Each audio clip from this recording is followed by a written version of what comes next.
Okay, so you've done a great job using Animate this week. You've made an app. Great work. As you can see right here, you can choose what type of format you would like your apps to come out in. But I also want you to take a look at what else you can do with this. You could develop an HTML5 canvas with this. Your action scripts are all in there. There are templates. And I'm just going to show you a little example of what is possible with this.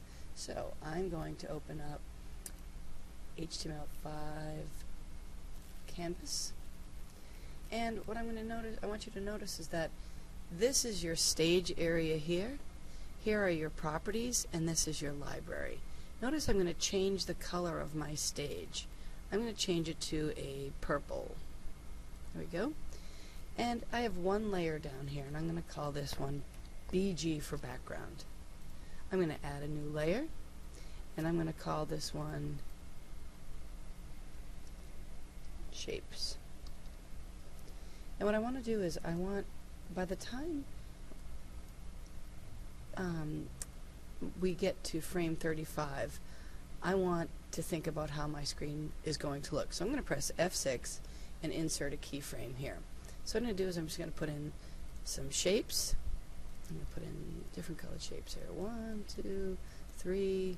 I can change the color if I'd like. 4, 5. There. So now I have those 5 shapes in frame 35. Notice there's nothing in frame 1. I'm going to put other shapes in there in different colors. 1, 2. I could put a bunch. It doesn't have to be 5. It can be any amount. Really? 3, 4, 5. I will go with 6. And now what I'm going to do is I want something to happen between here. I want to insert a shape tween. And watch what happens when I press enter.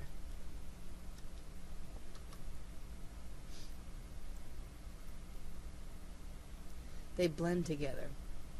Now I can also do this if I delete this layer. I can right click and I can cut that layer, and now I'm back to my background.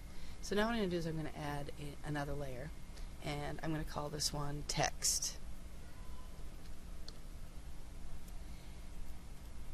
I'm going to put in a keyframe at frame 40 by pressing F6, and I'm going to select my text tool. I'm going to make sure the text color is white, and I'm going to write Shawsheen. Now this is how I want this text to look at the very end. When it gets to 40, I want it to look like this. But I want it to start off as shapes. So what I'm going to do is I'm going to come in here, and I'm going to put in 4 shapes, or I don't know, a few shapes. 1, 2, 3, 4, 5, 6, a whole bunch, more than 4. Now these are all shapes, but my text isn't a shape, so I can't add ShapeTween to this. So what I'm going to do is I'm going to select my text tool. I'm going to make this actually bigger and move it over, because this is how I want it to end up, and that's the key, is having it, knowing how you want it to end up looking. And what I'm going to do is I'm going to go to Modify, Break Apart, or Control B. Now, the first time I do it, it breaks the letters apart, so I can move the letters around if I want. So I'm going to do it one more time, and now I can actually come in here and I can go to Insert Shape Tween, and it will blend my letters together. I could add as many layers as I wanted like this, but this is a good start for you for today. Alright? Have fun, and great job.